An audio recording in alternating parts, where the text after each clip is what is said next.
Assalamualaikum warahmatullahi wabarakatuh. Perkenalkan, nama saya Salsabila Indra Lukiana Nisa dengan NIM 43020200086.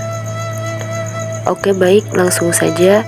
Di sini saya akan menceritakan kisah dari sahabat Nabi yang bernama Uwais Al-Qarni.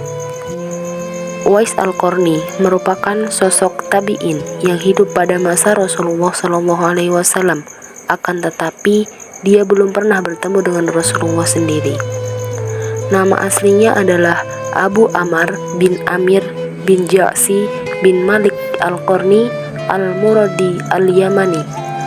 Beliau dilahirkan di Yaman pada saat Rasulullah melakukan hijrah ke Madinah. Uwais Al-Qarni merupakan anak tunggal yang tidak memiliki saudara sama sekali. Beliau juga hanya hidup dengan ibunya saja, yang mana kondisi ibunya sudah sangat tua, buta, dan juga lemah. Cobaan dan ujian yang dialami Uwais pada saat itu adalah penyakit sopak yang menyebabkan seluruh tubuhnya belang-belang. Akan tetapi meskipun demikian, Uwais Al-Qarni tetap tumbuh menjadi sosok pemuda yang soleh dan berbakti kepada ibunya. Pandangan Rasulullah SAW mengenai Uwais Al-Qarni tertera dalam sabda beliau yang berbunyi, "Wahai Abu Hurairah, sesungguhnya Allah mencintai di antara makhluknya para sahabat yang tersembunyi dan tidak terkenal dan taat. Rambut mereka kusut, wajah mereka penuh dengan debu, dan perut mereka kosong, kecuali dari harta yang halal. Mereka adalah orang-orang yang apabila meminta izin kepada para penguasa, tidak akan diizinkan. Apabila melamar wanita-wanita kaya, tidak akan dinikahkan. Apabila tidak hadir, tidak akan dicari-cari. Apabila hadir, tidak dipanggil. Apabila mereka muncul, maka kemunculannya tidak akan membuat senang. Apabila sakit, tidak dijenguk, dan apabila meninggal dunia, tidak disaksikan." Lalu, para sahabat serentak bertanya kepada Rasulullah, "Wahai Rasulullah, bagaimana hubungan kami dengan salah seorang dari mereka?" Lalu Rasulullah SAW menjawabnya, bahwa dia adalah Uwais Al-Qarni.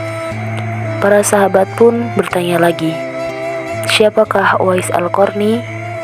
Rasulullah pun bersabda, "Uwais Al-Qarni adalah seorang laki-laki yang memiliki mata berwarna biru, berambut pirang, berdada bidang, dan memiliki perawakan sedang, serta berkulit sawo matang. Dia senantiasa menundukkan pandangannya, menaruh dagunya di tempat sujud, meletakkan tangan kanannya di atas tangan kirinya sambil membaca Al-Quran, lalu menangisi dirinya sendiri. Dia mengenakan pakaian dan mantel dari kain wol, tidak dikenal di kalangan penduduk bumi, akan tetapi sangat terkenal di kalangan penduduk langit. Apabila dia bersumpah dengan nama Allah, maka dia pasti akan melaksanakannya dengan benar. Di bawah bahu sebelah kirinya ada bintik putih. Dan pada hari kiamat kelak akan dikatakan kepada hamba-hamba Allah, masuklah kalian ke dalam surga. Namun dikatakan kepada Uwais, berhentilah dan berikanlah syafaat. Lalu dia meminta syafaat kepada Allah untuk orang-orang yang jumlahnya sama dengan suku Rabi'ah dan Mudor.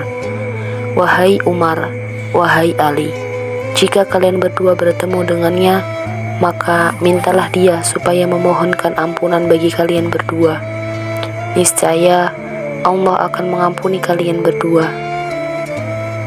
Berdasarkan hadis tadi dapat disimpulkan bahwa Uwais Al-Qarni memiliki banyak kemuliaan dalam hidupnya, sampai-sampai doanya saja dikabulkan oleh Allah SWT. Pertanyaannya, apakah yang menyebabkan doa-doa Uwais dikabulkan Allah?